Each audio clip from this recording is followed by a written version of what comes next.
बोला है कि मैं जो है तेलंगाना से मैं बिलोंग करता हूँ, ये मेरा डीएनए जो है तेलंगाना का है। उन्होंने ऐसा बिल्कुल भी नहीं बोला कि बिहार का डीएनए बेकार होता है या गंदा होता है या बुरा होता कहा है। ना बेहतर है, ठीक है, वो बेहतर वर्ड बोल रहे हैं। तेलंगाना के लिए बेहतर है बोला है उन्होंने कि तेलंगाना के लिए मेरा डीएनए क्योंकि तेलंगाना का है, मैं तेलंगाना से बिलोंग करता हूँ, मैं तेलंगाना को ज्यादा समझता हूँ, उन्होंने ये बोला है। और उन्होंने ये कतई नहीं बोला है कि डीएनए पर कि जो बिहार का डीएनए है वो कमतर है। और दूसरी बात ये है कि मोदी जी लगातार बोलते रहते हैं कि मैं गुजराती हूँ, तो इसका मतलब क्या वो गलत बोलते हैं? अगर वो गुजरात का होने पर जो है अपने आप को उस चीज का उनको गर्व है, तो क्या वो गलत है क्या? आप अपने स्टेट पर गर्व नहीं करते हैं? गर्व होना और बेहतर बोलने में फर्क होता है ना।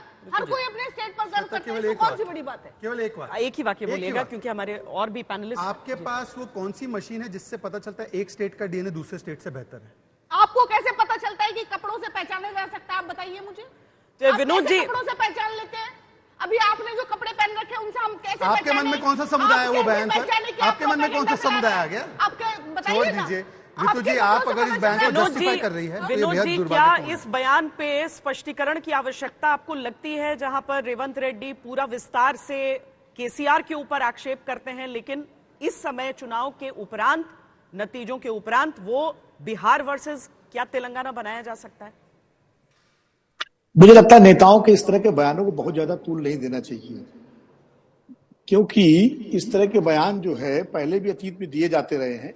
2015 में बिहार चुनाव के दौरान भी डीएनए का मुद्दा एक बड़े नेता ने उठाया था और हम सबको याद है, तब नीतीश कुमार ने 1 करोड़ से ज्यादा डीएनए के सैंपल भी भेजे थे बिहार के डीएनए को लेकर के। तो ये सब चीजें मुझे लगता है चुनाव में या चुनाव से पहले नेता लोग बोलते रहते हैं। अब बात होनी चाहिए भविष्य की कि जो जिम्मेदारी तेलंगाना में कांग्रेस पार्टी को मिली है वो कैसे निभाएगी। भारतीय जनता पार्टी वहां उसका वोट प्रतिशत बढ़ा है, उसकी सीटें बढ़ी हैं, वो किस तरह से अपने को आगे बढ़ाने की कोशिश करेगी। केसीआर क्या करेंगे, क्या वो एनडीए के गठबंधन में जाएंगे या इंडिया गठबंधन में जाएंगे या अकेले लड़ेंगे?